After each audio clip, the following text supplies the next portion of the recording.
आज हम बताएंगे कि क्या सभी जो मनुष्य आत्मा है, मनुष्यों का जो आत्माओं का डेथ है, माना मृत्यु है, वो सब पहले से फिक्स होता है या उसको कौन फिक्स करता है? मृत्यु भी कौन फिक्स करता है? कैसे करता है? किसके आधार से करता है? कौन से कर्मों के हिसाब किताब से उसकी डेट फिक्स होती है?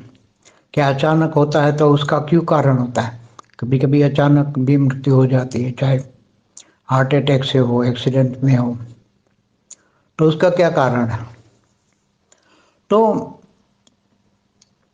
देखो, ये सभी के हिसाब किताब पहले तो आत्मा में खुद के कारण शरीर में रिकॉर्ड होता है, और कारण शरीर में जो हिसाब किताब रिकॉर्ड होता है, इसके हिसाब से जो प्रेजेंट होता है वो संचित कर्मों के हिसाब किताब, अगले जन्मों के, कई जन्मों के हिसाब किताब साथ में आता है। और वो संचित कर्मों के हिसाब किताब के कारण पहले यमराज उसकी, कोई भी मनुष्य आत्माओं की कब मृत्यु होगी, कैसे मृत्यु होगी, कौन करेगा, कैसे करेगा, इसका सब यमराज फिक्स होता था कि इसकी लाइफ इतनी है और इसकी मौत ये करेगा। कर्म बंधन के कारण उसका कोई भी कैसे करेगा वो फिक्स होता था। पहले यमराज के यहाँ धर्मराज कहते हैं, यमराज कहते हैं, तो सब कुछ हिसाब किताब वहाँ फिक्स होता था 2000 2500 साल पहले। जब भी अनेक धर्म मठ पंच संप्रदाय वाली धरती पर आत्माएं आ गई, सभी कितने आप धरती पर देखते हो, ये 2-2500 में तो 2000-2500 सालों में तो अनेक धर्म मठ पंच संप्रदाय आ गए। तो इनको तो कोई धर्मराज या यमराज तो नहीं लेने आता ना इनको तो सभी जो जिनको मानती हैं, जो मनुष्य जिन गुरु को मानता है, जिन धर्म को मानता है, समझो क्रिश्चियन है तो क्रिश्चियन को मानता है, तो उसके इसके गुरुओं के मानने वाले आत्माएं उनको लेने आएगी। मुसलमान है तो मुसलमानों की आएगी, या कबीरपंथी है तो कबीरों की आएगी, या जो भी जिनको जो मानता है मनुष्य आत्मा। आज की तारीख में 2000-2500 सालों में कितने धर्म आए। अब वो न शिव को मानते हैं, न ब्रह्मा विष्णु शंकर को मानते हैं, न ब्रह्मांड की आदि शक्ति जगत जननी को मानते हैं। ब्रह्मांड के कोई भी पुराने कायदे कानून जो थे उनको किसी को नहीं मानते, न वेदों उपनिषदों को मानते। तो ये लोग सबके अपने अपने वेद शास्त्र बना दिए, कुरान, बाइबल, ये। तो ये सब आज की तारीख में ये आत्माओं को तो कौन सा कानून लागू पड़ता है? इनकी आत्माओं का भी मौत तो होता ही है ना। ये सभी, चाहे कोई भी धर्म की आत्मा हो, कोई कोई भी अनेक धर्म मठ पंच संप्रदायों में धरती पर आज जो मौत होती है, तो वो कौन फिक्स करता है? इनके धर्मपिता गुरु, धर्मपिता फिक्स करते हैं, धर्म गुरु फिक्स करते हैं, यहाँ यमराज फिक्स करता है। इनका कोई ना कोई तो कारण होगा ना मौत फिक्स करने का। मौत का तिथि, तारीख, समय, स्थल, ऐसी तरह का रीबर्थ, जन्म भी कहाँ होता है, कैसे होता है, मरने के बाद कहाँ जाएगा उसकी आत्मा की अंतमति सुगति। पहले तो हमारे यहाँ लिखा होता था आत्माओं की अंतमति सुगति, आत्मा शरीर छोड़ने के बाद 13 दिन तो वहाँ घर में ही आसपास रहता है, नष्टो मोह नहीं होने के कारण, नष्टो मोह स्मृति लब्धा नहीं होने के कारण वो घर में ही रहता है। इच्छा मात्र अविद्या न होने के कारण ही फिर मोह वासनाएं भरी होती तो जन्म मरण के चक्र में दोबारा आता है। मगर मेन होता है कि मोह, मौत, अचानक मृत्यु आ गई तो उसका कारण क्या है? कौन फिक्स? इतनी सारी 800 करोड़ आत्माओं को, इसमें जो भी 60 70 80 साल के हैं, इनकी मौत कौन लाता है? तो कभी कभी आत्माएं अपने कर्मों के कारण, इसके कारण कोई इसको गोली मार देता है, कोई इसको नेचुरल भी मौत आती है, शरीर नहीं चलता है तो शरीर न चलने के कारण भी मौत आ जाती है। किसी न किसी तरह का आघात लगता है, कोई कर्म के कारण आघात आता है तो उसको अचानक ही डेथ हो जाती है, जिसको बोलते हार्ट फेल हो गया। तो मनुष्य जो है चाहता है कुछ, होता है कुछ है।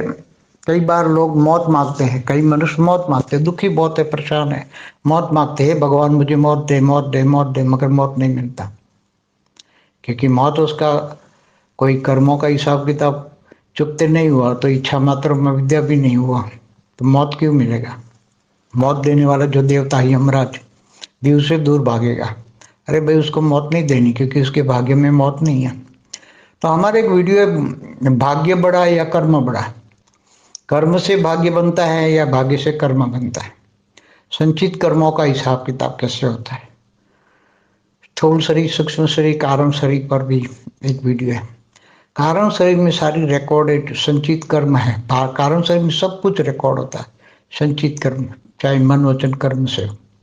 तो संचित कर्मों का डेटा पड़ा होता है, और संचित कर्मों का जो हिसाब किताब अंदर रिकॉर्ड पड़ा है कारण शरीर, महाकारण शरीर, परम महाकारण शरीर में, उसके कारण, उसके संचित कर्मों के कारण भाग्य बनता है। भाग्य के कारण उसकी फिर पहले यमराज डेथ फिक्स करता था कि इसकी ये होगी, मगर अभी तो यमराज नहीं कर सकता, क्योंकि ये धर्म गुरुओं को मानते हैं या धर्म पिताओं को मानते हैं, यमराज को नहीं मानते। तो इन आत्माओं को जब समय आता है, जब किसी का अचानक मौत होना होता है, तो वो सूक्ष्म जगत में, उसका सूक्ष्म शरीर में, कारण शरीर में सब रिकॉर्ड चीजें हैं, वो सूक्ष्म जगत की आत्माएं उनको रिकॉर्ड पढ़ लेती है कि सूक्ष्म शरीर में आप उसका ये मौत अचानक होना है। तो सूक्ष्म जगत की कई आत्माएं, दूसरी धर्मों की भी आत्माएं उस आत्मा को पकड़ने के लिए ले आती है, ले जाती है। मगर उसको जब ये गुरु या गोसाइयों को याद करता है, तो जो जिनको याद करता है वो भी बचाने के लिए आते हैं कि नहीं, ये आत्माओं को तो हमारा अधिकार है, इस आत्मा मौत होनी है, मगर वो उस आत्मा पर तुम्हारा कंट्रोल नहीं है। तो दूसरे आत्माओं को भगा देते हैं, मगर अंत में वो आत्माओं को मौत अचानक होती है या धीरे धीरे निकलती है। आत्मा सूक्ष्म शरीर बाहर निकलता है आत्माओं का स्थूल शरीर से, तो उसको हेल्प भी करती है। कोई गुरु गोसाई को जो मानती है, याद करती है, जिसको भी आत्मा मानती है, गीता में भी कहा है ना, तू जिसको याद करेगा उसी को पाएगा। तू जिसको याद करेगा, तुम असुरों को याद करोगे तो असुरों के पास जाओगे, तो असुरों वाली आत्माएं तुम्हें लेने आ जाएगी, और अंत में असुरों के कब्जे में हो जाएगी आत्मा। जिनको भी याद, अगर परमात्मा तो याद करोगे तो तुम परमात्मा को पाओगे, तुम ब्रह्म स्वरूप को याद करोगे तो ब्रह्म स्वरूप को पाओगे, तुम विष्णु को याद करोगे तो विष्णु लोक जाओगे, तब ब्रह्मा को याद करोगे तो ब्रह्मापुरी जाओगे। तो ऐसी तरह, मगर कर्मातीत अवस्था हो, कर्म बंधन छूटा हो तो जा सकते ऊपर, बाकी जा नहीं सकते। इसलिए हर कोई की आत्मा में अंतिम समय में उसको पूरा पूरा जीवन तो याद होता है ना, अपना ये जीवन, तो अंतिम वो चाहता है कि मेरी मौत ये हो, ये हो, ये हो, ऐसे हो, मगर उसको ऐसे मौत नहीं मिलती।